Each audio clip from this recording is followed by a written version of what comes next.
طبيبي قريب هل سقامي تسمع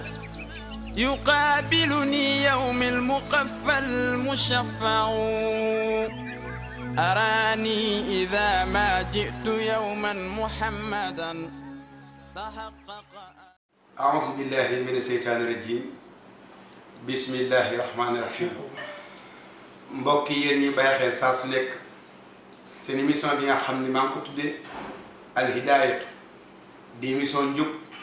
waaye émission bi nga xam day delloo waaye di fàttali mboolem jullit ñi seen i warteef ba tey ngeen di ko ànd ak saa su nekk seen Ibrahima Mbaye gannaaw bañ sante Boroom subhanahu wa taala maa ngi julli ci sangi giiru génn ñi ibnu Abdallahi bàyyi Fatimatu bintu borom bari or mbokk jullit di ziar mbooleem jullit bu ne ci réew mi jël mboolem nuyoo teg ko ci loxoy Serigne Mountakha Mbacké moomu Cheikh Mouhamadoul Bachir mu nuy ma mboolem murit yépp soo fu jógee dinaa bàyyeeku Touba dem ba diwaanu Tiwaawan fekk fa Seydi Aboubacar Sy ibnu mu Cheikh Mouhamadoul Mansour mu Maam Maodo jox ko mu nuyool ma nag mbooleem njabootu Maam Maodo gépp Cheikh Albeka ay bi kay kunt borom Ndiassane maa ngi koy ziar baax moom tamit te di ko jox wàccuwaayam di nuyu mboolem taalibe Ndiassane di nuyu Cheikh Tidiane Niass Mathia Léona Niassène waaye di ko ziar ak mbokkam moomee Cheikh Tidiane Niass moom tamit Mathia Medina Baye mbokk yi seen émission bi tey ñu ngi ànd ak koo xam ne ñaan naa présenté ndax doomi soxna la borom àlliwu la oustaz la ci Al Azhar waaye imam la ci grande mosquée bu El Hadji Mor Ndar Dieye ñu ànd ak moom ci émission Al Hidayatu di waxtaane thème bu am solo thème bi mooy lan mooy warteefu ndaw ñi ci biir l'islam muy thème boo xam nit ñi yàgg nañ cee wax waaye booba léegi ba tey solution bi mënuñu ko trouver tey ñu war a ànd ak El Hadji Daouda Diatra ngir ñu waxtaan ak moom ci boobee thème allo Sass dama la jox kàddu gi rek nga nuyu mboolem internet yi lay déglu ci seen biir télévision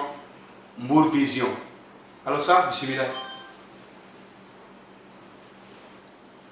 أعوذ بالله السميع العليم من الشيطان الرجيم بسم الله الرحمن الرحيم الحمد لله الذي بنعمته تتم الصالحات والصلاة والسلام على سيدنا محمد المبعوث رحمة للبريات وعلى آله وأصحابه أهل الفضل والمقامات والتابعين لهم والذين تبعهم بإحسان إلى يوم الاجتماع أمام رب خالق الأرض والسماوات mbokk yi di leen wax ne asalaamaaleykum wa rahmatullahi taala wa barakaatu yéen ñëpp kenn ku nekk ñu fekk ku fa mu nekk di ko nuyu bi nga xamante ne moom la ko lislaam tànnal te mooy nuyu jullit ak mbokkum jullitam waaye nuyu waa aljanna te mooy jàmm yàlla ak barkeem ak yërmandeem yàlla nekk ci yéen nekk ci ñun gannaaw loolu di wax ne sëñ Ibrahima comme ni nga ko xamee rek noonu la ni nga ko waxee aussi noonu la ñun kenn lañ ci doomu daara yi nga xamante ne suñu àllewa soriwul waaye dinañ jéem a fexe def suñu kem kàttan ba lépp loo xamante ne mënees na ko apporter nation bi umma bi xeet bi pour ñu mën cee jëriñu nañ ci def suñu kem kàttan incha allah. yaa Sass jërëjëf nuyoo yi yàlla na ko yàlla nangu. amiin. fi may bëgg a tàmbali ci yow maa ngi bëgg a waxtaanee ànd ak yow émission bi tey jii ci lan mooy taxawaayu ndaw ñi ci biir l'islam yaa Sass. suñ delloo ci gënaa tuuti mu mel ni lislaam suñ ko waxee suñu xel dem ci jàmbaar bi yonent Yàlla Muhammad te yan ndaw nga fàttali jullit ñi ñoo wéttali woon yonent bi ci mission bi ko yàlla joxoon. macha allah question boobu xam naa ne yaatu na yaatu koo xamante ne duñ mën a dajal lépp mais danañ ci jéem a indi suñ kem kàttan lislaam mooy diine ji nga xamante ne moom la yàlla tànnal waa suuf rawatina xeetu mujj yi nga xamante ne mooy xeetu Seydina Muhammad jël yonent Yàlla Muhammad sallallahu alayhi wa sallam yónnee ko muy ngën ji yónneen waaye di tëj risaala gi mu jël xeetam bi def ko muy ngën ji xeet kon yent boobu sallallahu alayhi wa sallam bi mu ñëwee yàlla daf ko jox loo xamante ne joxu ko kenn te mooy benn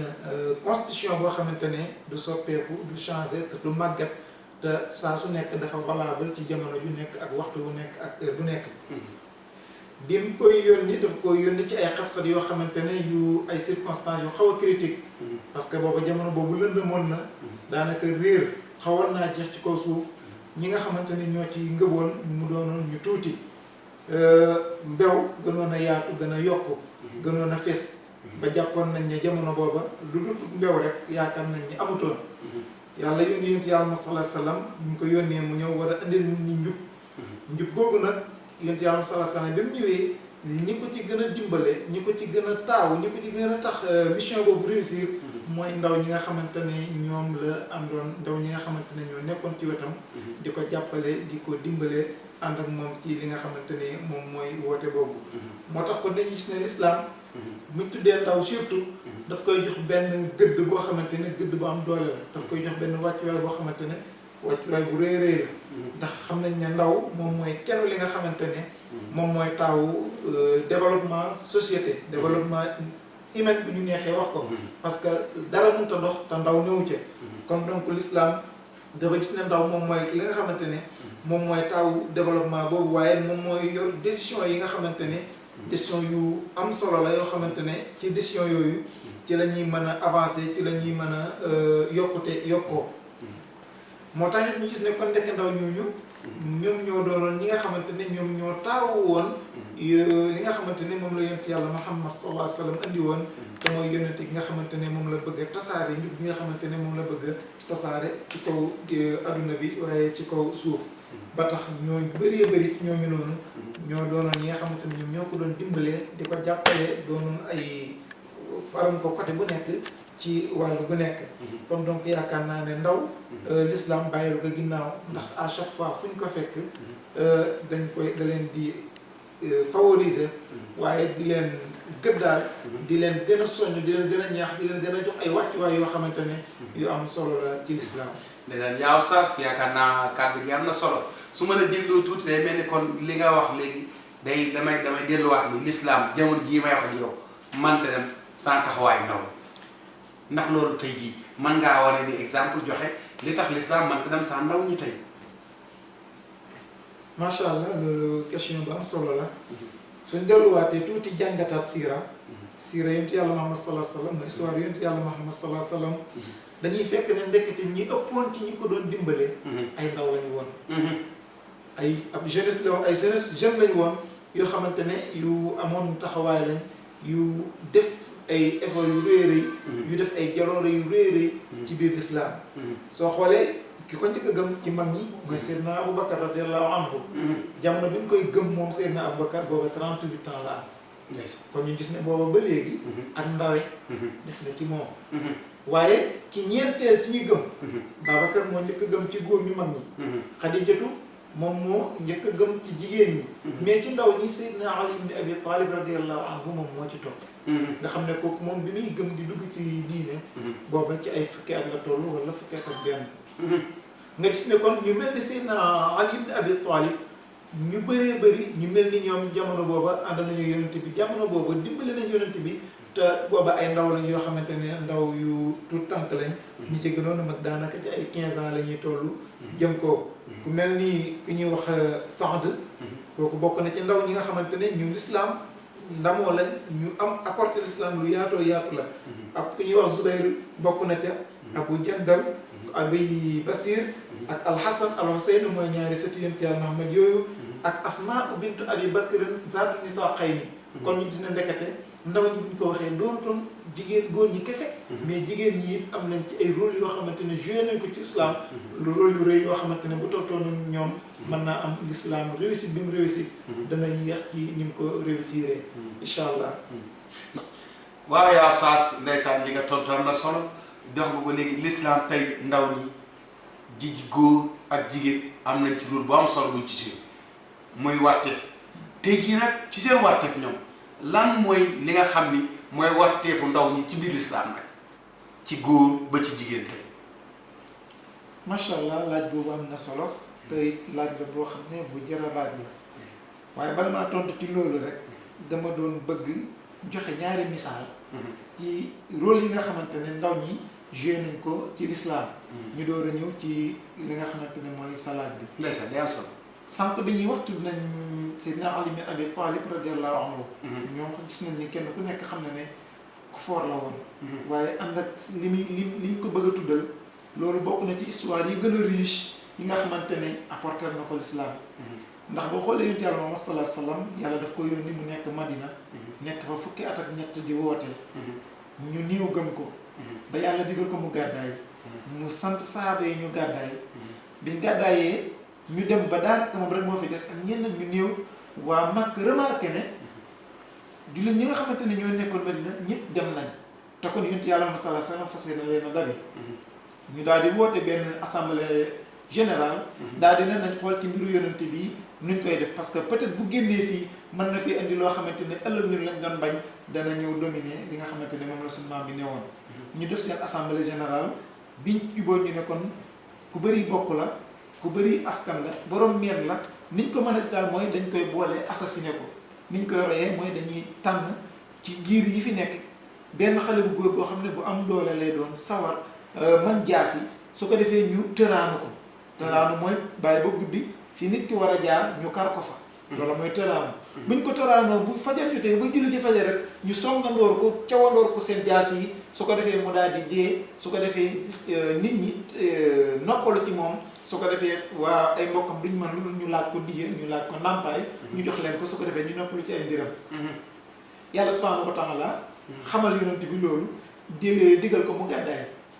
yonent yàlla sama salaam ànd ak li ko yéeféer yi di pexe yëpp seen i dénkaan nit moom lañ ko dénk pour loolu réussir mu xam ne bu génnee nit ñi dañ xam ne génn na moo wax Ali ibn Abi Talib ba mu ñëw mën a ko tegal ko li nga xamante ne moom la xew ne ko man damay dem waaye yow sama place yaa ci daan tëdd soo xëyee ndénkaan yi ñu ma dénkoon kenn ku nekk nga delloo ko li nga xamante ne moom nga ko joxoon moom la ma dénkoon su ko defee yow nga def si bi Ali ibn Abi Talib muy nettali mu ne maa ngi tëdd ci la Yonent bi sallallahu alayhi wasallam jël càngaay yi Yonent bi sallallahu alayhi wasallam dina sàngoo ko mais Ali yàlla dafa defar mu doon nit ku jot bu am taxawaay moo xawoon na sut Yonent bi mais nee na Ali mu ne bu ma sàngee tànk yi bopp bi feeñ su ma sàngee bopp bi tànk yi feeñ mu ne maa ngi doon mébét fexe sàngu bañ jàpp ne man Yonent bi laa ñu fekk ma fi ma tëdd ñu rey ma palaasu Yonent bi xoolal dogu góobu kon donc ci circonstances yooyu Ali radiyallahu anhu noonu la def nit yàlla sallallahu alayhi wasallam génn moom ni mu gàddaay Ali nekk ci situation boobu ba ni nga xamante ne noonu la yàlla mustaree yoon bi sallallahu alayhi wasallam noonu la ko rawalee su ko defee waa yéefiir yi daal di ñoom daal di sooy kon nga gis ne ndekete bu amutoon dogu décision gëm-gëm yaakaar naa ne taxawaay boobu doonu ko woon taxawee te booba ndaw la woon booba tout tànk la woon ci biir gàddaay boobu dañuy joxe beneen misaal ci sànq tudd naa ko mooy Asmaa bint Abi Bakar moom mbokk la ci Aysatu radiyallahu anha mi nga xamante ne mooy soxna Yonent bi bi Yonent yàlla sallallahu alayhi wasallam génnee ànd ak Babacar ñi ñëw war a dem làqatu ca xuntuma te booba yàlla dafa mel arab yi dañoo xamoon xam-xamu topp tànk moom xamoon na ne bu arab yi jógee buñ toppee tànk Yonent bi dañ ko gis Yonent yàlla sallallahu alayhi wasallam dem ànd ak Babacar ñu dugg ca xuntuma Sayyidatuna Asma moom dafa takku laxasaayu moo daan yóbbul way juróom waa Yonent yàlla Muhammad añ ak reer moom moo daan ñëw bu xëyee suba moo ko rakkam ñuy wax Abdoulaye génne gàtt yi su jaaree Abdoulaye topp ci ginnaawam ñu dem fekk leen fa jox leen li ñu soxla Abdoulaye jaaraat ak gàtt yi ci seen tànk yi mu effacé wu kon donc kooku it mu def rôle boo xamante ne bu réerée la ci jamono joo xamante ne booba Quraysh yëpp takk nañ seen fas yi seen gawar yi jël nañ seen jaas yi génn nañ teg prime bu rëy ne ku gis Yonent yàlla Muhammad wala nga tegtale fa nga xamante ne foofu la nekk yow danañ la jox 200 gërëm te 200 gërëm waxuma la jamono boobu mais suñ jamono jii rek 200 gërëm fortune bu rëy la kon nga gis ne kon ndaw ñooñu jaayante woon nañ seen bakkan jaayante woon nañ seen am seen man-man seen doole pour lan pour réussir l'islam kon donc mu doon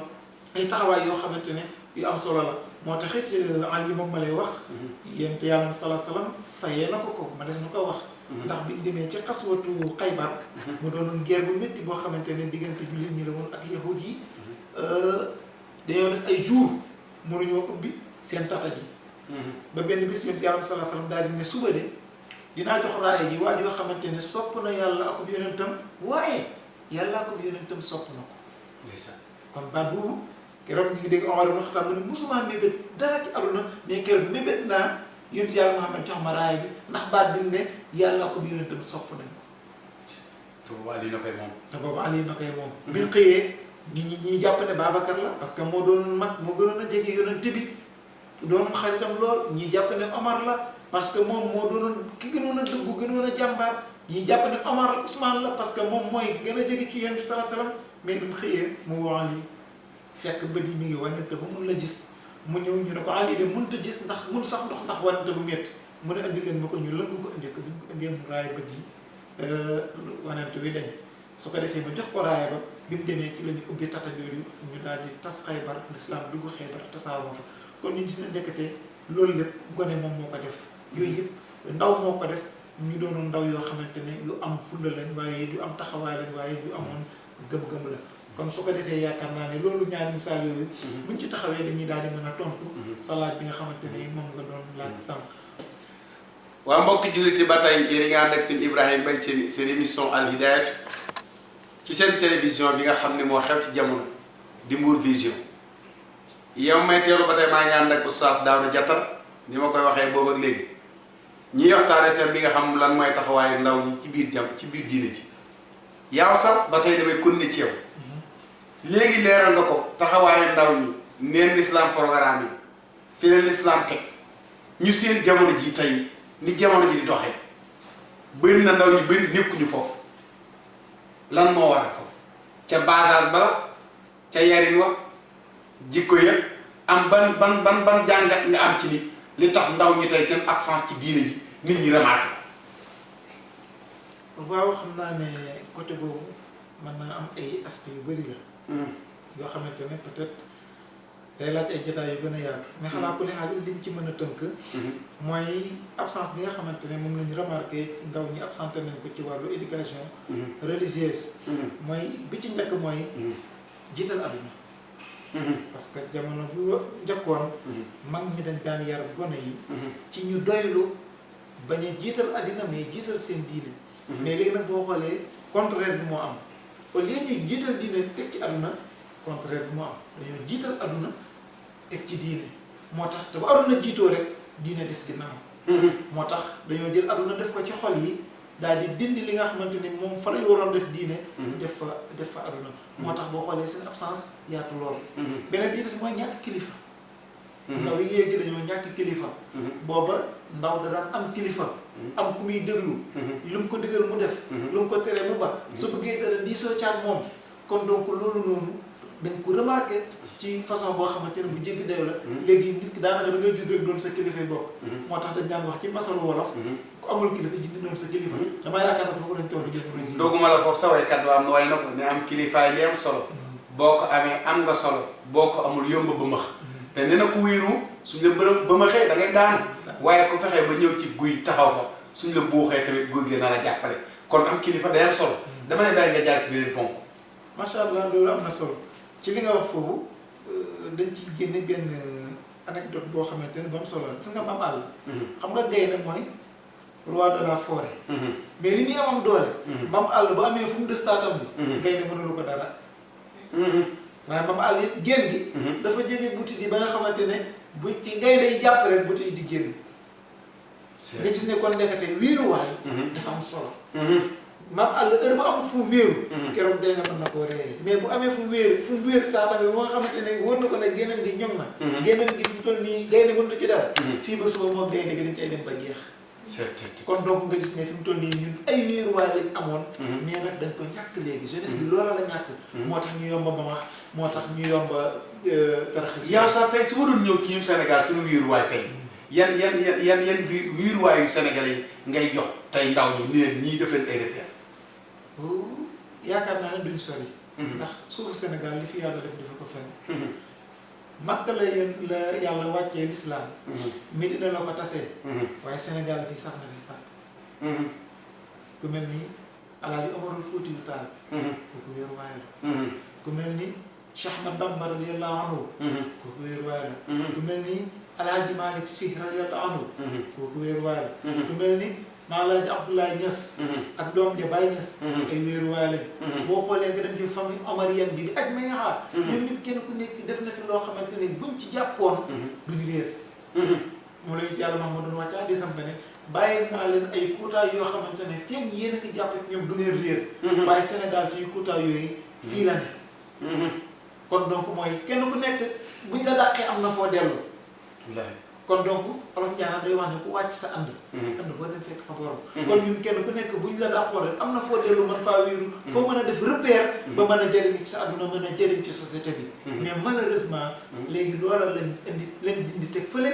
jël rajo télévision ak télé def ko muy wéeruwaay moo tax ñu yomb ba wax moo tax ñu yomb daal yaaw saas moo nga wax nga lu am solo muy loo xam ne yaakaar naa réew mi wax nañ ci waxati muy parti bi ñu indi jigéen tolloog góor loolu yonent bi bàyyi ñoog loolu mag ñi fi bàyyi ñu toppoon sunna yonent yàlla Muhammad bàyyiwuñu fi loolu kon ku bëgg sa njaboot jut sa njaboot rëcc ni mu ko waxee lii mooy boo xëyee lislaam yow te gi yow góor boo xëyee utile lu njaboot di dundee yow ndaw si yow mi ni ci kër gi yaa yar yaay jubbanti yaay soññee lii lañu yàlla wax yonent yàlla Muhammad mu jottali ñu kon mbokk yi ba tey seen émission Al Hidayah mu ngi nii nag di tàggatoo Oustaz ñoomoon mbégte ci dalal ak si émission bii xam naa dama lay jox sa kàddu gu mujj laataa ñuy tàggatu ko nga mën a ñaanal mbooloo mi. macha allah li nga wax am na solo dañuy santaal yàlla bu baax a baax ndax yonent yàlla sala salaam moo ne ñu wan xayrukum man taallama alqur'ana wa allamahu te gën ci yéen mooy ki jàng te di jàngale te ñun yàlla daf ñu nattu ñu ne foofu kon lépp loo xamante ne luñ jàpp ne buñ ko defee wala buñ ko ab waxee mu andi solution ci société bi ñun loolu dañuy pare pour taxaw ci suñu kem kàttan di ñaan yàlla lépp loo xamante ne def nañ ko fi wala ñu wax ko fi yàlla barkeel ko waaye yàlla def ko mu bokk ci yi muy solutionné crise bi nga xamante ne moom la jullit ñi am ba sentir ko ba ut ay solution ci loolu di sant bu baax a baax ñi nga xamante ne ñoom ñoo andi lii ba dékk ñu seen micro ñu ci sànni ay kàddu yoo xamante ne di ñaan yàlla jubal ko yàlla def ko ci ma si jëf yu baax di gën a ñaax lu mel ni muy bëri ndax buy am bu yàggee dina am solo ndax Olof Ndiaye dafay wax ne taal bu doo tàkk kon ne lañ koy xambee kon donc yaakaar naa ne ñun ñëpp kon société bi sentir na ne lii ab manquement la comme dinañ seet dinañ dabu foo xamante ne fa lañ ko mën a solutionné fa lañ ko mën a santé kon donc di sant bu baax a baax ñi jege ñi sore ñëpp ñoo xamante ne ñu ngi suivre émission bi di ñaan yàlla defal ñu jàmm ak salaam ginnaaw loolu mënu maa tëj nekk du ma sant sama soxna ndax ku ma jege la ku ma bëgg la waaye ku may jàppale la kon donc yaakaar naa ne di ñaan yàlla may ko njaboot bu barkeel bi jaay Seydina Muhammad sallallahu alayhi wa sallam di sant ñëpp di leen sant yéen di leen gërëm di ñaan yàlla defal leen tawfiq ak taysiir ak najaa bi jaay Seydina Muhammad sallallahu alayhi wa sallam asalaamaaleykum wa rahmatullahi wa barakatuh yaa Oustaz kàddu gi am na solo mbokk yi mu nekkoon seen émission Al Hidayah ngeen di ko ànd ak saa su nekk sëñ Ibrahima Mbaye tey daloon nañ fi ni ma ko baaxoo di wax sànq ba tey doomi soxna waaye di jàngalekat ci daara jooji di Al Azhar waaye di imam nag ci grande mosquée bu El Hadji Mor Naat gi mbokk yi am nañ mbégte lool ci ànd gi ñu ànd ak yéen ci biir émission bi waaye ñuy sant mboolem ñi nga xam ni ñoo jàpp ci émission bi ba émission bi jag mooy sama technicien bi di Serigne Abdoulaye mook assistant yi mu àndal yëpp soxna Alima ak soxna Ndey Fatou di leen sant bu baax waaye di sant ki nga xam ne nag moo ñu yombalal yëf yi ba mu jàpp nit ñi lool di sama jigéenu bopp sama xarit di soxna madame Fall ma koy ñaanal baax yal na ko yàlla sàmm ak mbooleem koo xam ne nag yaakaar nga ni